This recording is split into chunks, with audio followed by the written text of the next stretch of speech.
picture of Robin Williams, also a biography. His face is synonymous with the word comedy. However, his face is also representative of seemingly the opposite end of the spectrum, which is depression.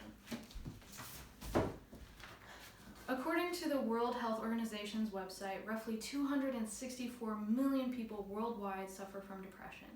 Personally, I've suffered from it for about half of my life, and I feel like I'm just kind of recently, at the age of 23, gotten it under control. Depression is highly stigmatized, and it's actually very common, and it's very treatable. And to understand depression better, firstly, I will be talking about some of the symptoms. Secondly, I'll be talking about some of the causes, and lastly, I'll be talking about some of the treatment options. So firstly, the symptoms of depression range from mental to physical. And according to the American Psychiatric Association's website, some of the mental symptoms include low mood, obviously, lack of interest in activities and things that used to make you happy, inability to think or concentrate, thoughts of worthlessness or guilt, and just the lack of feeling altogether. Some of the physical symptoms include fatigue, unintentional weight loss or weight gain, inability to sleep or sleeping too much, and just lethargic speech and movement. And the most serious and life-threatening symptoms include thoughts of suicide and self-harm. Even if one does not enact on those thoughts, they're still very dangerous and need to be taken seriously. Secondly, there are several factors in life that can cause depression. And once again, according to the American Psychiatric Association's website, one of the causes can be genetics. It can run in the family. They use the example of if a twin has depression, there's a 70% chance that the other twin will also suffer from depression.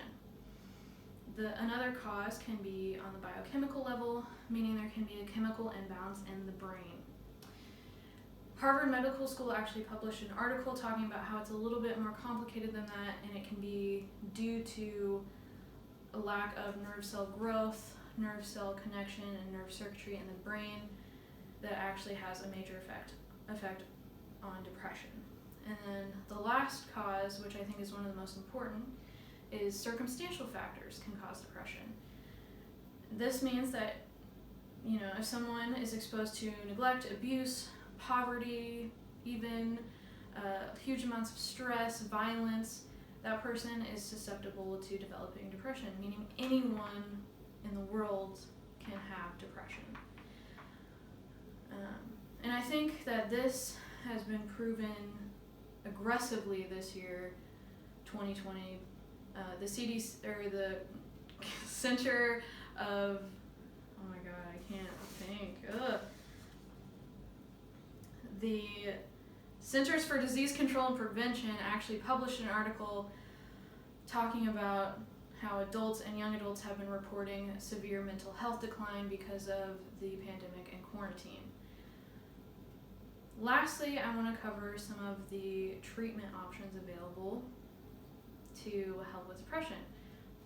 According to the American Psychiatric Association's website, one of the options is self-help, meaning if you exercise regularly, have a good night's sleep every night, and eat a balanced diet, that can help mild cases of depression. However, if it's a little bit more severe than that, another option would be to make a doctor's appointment and talk about possibly being put on medication. And that would consist of about 3 months on the medication. One would make another doctor's appointment to check in and assess whether the dosage needs to be raised or lowered, or if a new medication needs to be prescribed. Another option would be psychotherapy, which sounds scary, but it's actually just talk therapy. And that can be paired with medication or be a standalone treatment. And the goal of talk therapy is to change the negative self-talk that goes on in a person's brain with depression and change it into something more healthy and positive and helpful. And something I want to bring up is if someone is having suicidal thoughts I would recommend calling the National Suicide Prevention Lifeline, which is 1-800-273-TALK, or if one prefers to text, you can text home to 741-741 to talk to a crisis counselor, which I think is awesome because I hate talking on the phone. So in conclusion, depression is highly stigmatized, but it is very common and very treatable. We learned about depression a little bit more fully because I talked about some of the symptoms of depression. I talked about some of the causes. Secondly, I covered some of the causes, and lastly, I covered some of the some of the treatments available for depression. And I want to end on this quote, this famous quote from the beloved Robin Williams himself that I think says a lot, which is, "I think the saddest people always try their hardest to make people happy because they know what it's like to feel absolutely worthless and they don't want anyone else to feel like that."